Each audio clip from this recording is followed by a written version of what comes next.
Al-Arif Billah Kutibul Anfas Al-Imam Habib Umar bin Abdurrahman Al-Attas radhiyallahu anhu mengatakan, Al-Habib Abdullah Al-Haddad ibarat pakaian yang dilipat dan baru dibuka di zaman ini, sebab beliau termasuk orang terdahulu, hanya saja ditunda kehidupan beliau demi kebahagiaan umat di zaman ini, abad 12 Hijriah. Al-Imam Arif Billah Habib Ali bin Abdullah Al-Idrus radhiyallahu anhu mengatakan, Sayyid Abdullah bin Alwi Al-Haddad adalah sultan seluruh golongan Ba'alawi. Al-Imam Arif Billah Muhammad bin Abdurrahman Madej radhiyallahu anhu mengatakan, mutiara ucapan Al-Habib Abdullah Al-Haddad merupakan obat bagi mereka yang mempunyai hati cemerlang, sebab mutiara beliau segar dan baru, langsung dari Allah Subhanahu wa Ta'ala. Di zaman sekarang ini kamu jangan tertipu dengan siapapun, walaupun kamu sudah melihat dia sudah memperlihatkan banyak melakukan amal ibadah dan menampakkan karomah. Sesungguhnya orang zaman sekarang tidak mampu berbuat apa-apa jika mereka tidak berhubungan atau kontak hati dengan Al-Habib Abdullah Al-Haddad, sebab Allah Subhanahu wa Ta'ala telah menghibahkan kepada beliau banyak hal yang tidak mungkin dapat diukur. Al-Imam Abdullah bin Ahmad Bafaqi radhiyallahu anhu mengatakan, sejak kecil Al-Habib Abdullah Al-Haddad bila matahari mulai menyingsing mencari beberapa masjid yang ada di kota Tarim untuk sholat sunnah 100 hingga 200 rakaat.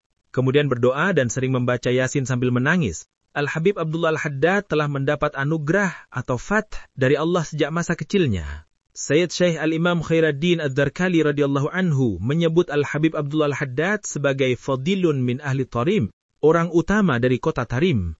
Al-Habib Muhammad bin Zain bin Smith radhiyallahu anhu berkata, masa kecil Al-Habib Abdullah Al-Haddad adalah masa kecil yang unik.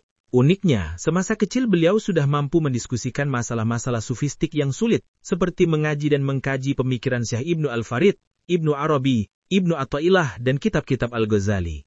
Beliau tumbuh dari fitrah yang asli dan sempurna dalam kemanusiaannya, wataknya, dan kepribadiannya. Al-Habib Hasan bin Alwi bin Aud Bahsin radhiyallahu anhu mengatakan bahwa Allah telah mengumpulkan pada diri Al-Habib Abdullah Al-Haddad syarat-syarat Al-Qutbaniyah. Al-Habib Abu Bakar bin Said Al-Jufri radhiyallahu anhu berkata tentang majlis Al-Habib Abdullah Al-Haddad sebagai majlis ilmu tanpa belajar atau ilmun bila ta'alum dan merupakan kebaikan secara menyeluruh.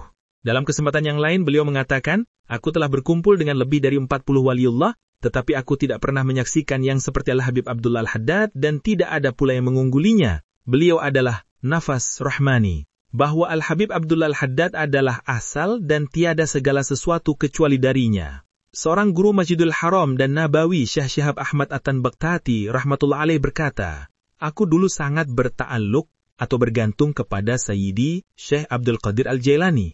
Kadang-kadang dia tampak di hadapan mataku. Akan tetapi setelah aku berintima atau condong kepada Al-Habib Abdullah Al-Haddad, maka aku tidak lagi melihatnya. Kejadian ini aku sampaikan kepada Al-Habib Abdullah Al-Haddad. Beliau berkata, Syekh Abdul Qadir Al-Jailani di sisi kami bagaikan ayah. Bila yang satu goib atau tidak terlihat, maka akan diganti dengan yang lainnya. Allah lebih mengetahui. Maka semenjak itu aku berta'alluq kepadanya.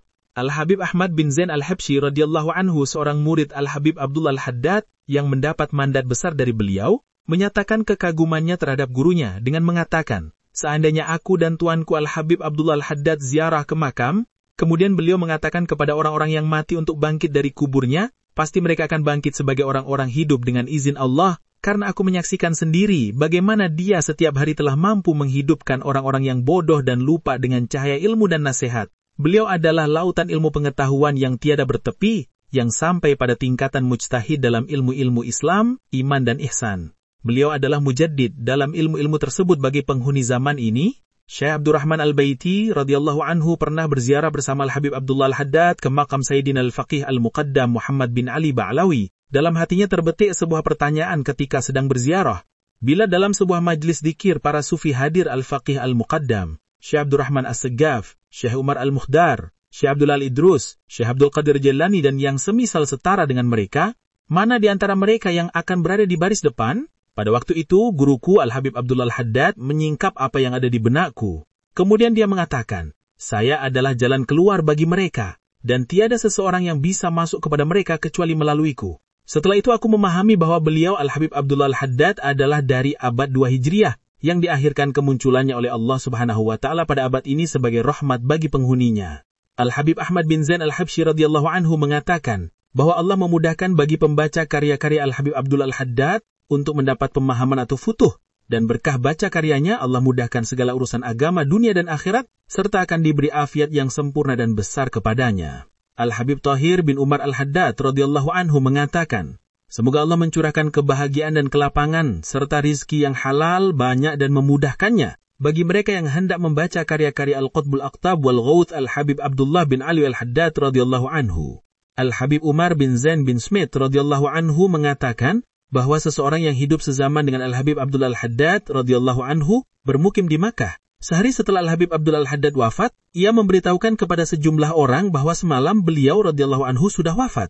Ketika ditanya dari mana ia mengetahuinya, ia menjawab, tiap hari siang dan malam saya melihat beliau selalu datang bertawaf mengelilingi Ka'bah, padahal beliau berada di Tarim, Hadramaut.